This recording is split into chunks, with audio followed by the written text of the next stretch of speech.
सनातन धर्म के अनुसार ग्रंथों में बताया गया है कि बुरे कर्मों का फल बुरा ही मिलता है, चाहे वह इंसान हो चाहे ईश्वर। इसका एक उदाहरण माता सीता का भी है, जिसका जिक्र रामायण में किया गया है। इस घटना को बहुत कम लोग जानते हैं कि माता सीता ने किस गर्भवती को सताया था, किसने दिया था माता सीता को श्राप, माता सीता को उसकी क्या सजा मिली थी।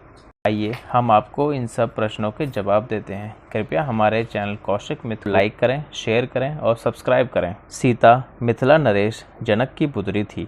एक दिन बगीचे में खेलते हुए माता सीता को एक नर व मादा तोते का जोड़ा दिखाई दिया। वो दोनों आपस में बातें कर रहे थे कि भूमंडल में राम नाम का बड़ा प्रतापी राजा होगा, जिसकी अत्यंत सुंदर पत्नी सीता होगी। सीता उत्सुकतावश अपने आप को रोक न सकी और उनकी बातें सुनने लगी। उसे अपने ब्याह के बारे में सुनकर अच्छा लग रहा था। इसी उमंग में उन्होंने बातचीत में मग्न तोते के उस जोड़े को पकड़वा लिया। सीता अपने और श्री राम के बारे में और बातें जानना चाहती थी, इसलिए उसने उस जोड़े से पूछा कि उन्हें राम और उनके विवाह के बारे में ये बातें कहाँ से पता चली। तोते ने कहा कि उन्होंने ये बातें महर्षि वाल्मीकि के मुख से उनके आश्रम में शिष्यों को पढ़ाते वक्त सुनी थी। इस पर सीता ने कहा कि तुम जिस जनक पुत्री सीता की बात कर रहे हो वो मैं ही हूँ, इसीलिए अब मैं तुम्हें तब छोड़ूंगी जब मेरा विवाह श्री राम से हो जाएगा। तोते ने याचना करते हुए कहा, हे देवी, हम पक्षी हैं जिसे घर में सुख नहीं मिलता है।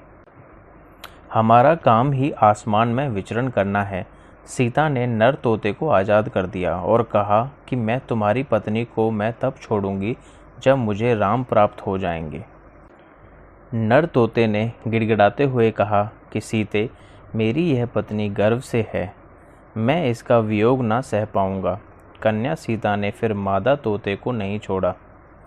इस पर क्रोध में आकर मादा तोते ने सीता को श्राप दिया कि जैसे तू मुझे मेरी गर्भ अवस्था में मेरे पति से मुझसे दूर कर रही है, उसी प्रकार तेरी गर्भ अवस्था में तुझे अपने राम का वियोग सहन करना पड़ेगा।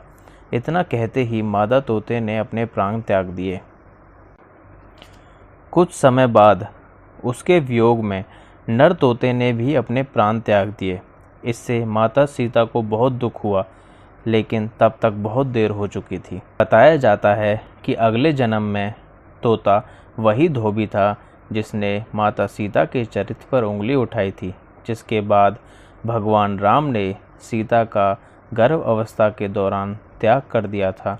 उसके बाद माता सीता महर्षि वाल्मीकि के आश्रम में रहने लगी थी। इस तरह से माता सीता को तोते द्वारा दिया गया श्राप भुगतना पड़ा था। इस कहानी से हमें यह शिक्षा मिलती है कि जो जैसा कर्म करता है वैसा ही फल पाता है, चाहे वह इंसान हो या ईश्वर। दोस्तों, आपको हमारी ये जानकारी कैसी लगी कृपया कमेंट सेक्शन में बताएं और हमारे चैनल कौशिक मित्र को सब्सक्राइब करें। धन्यवाद।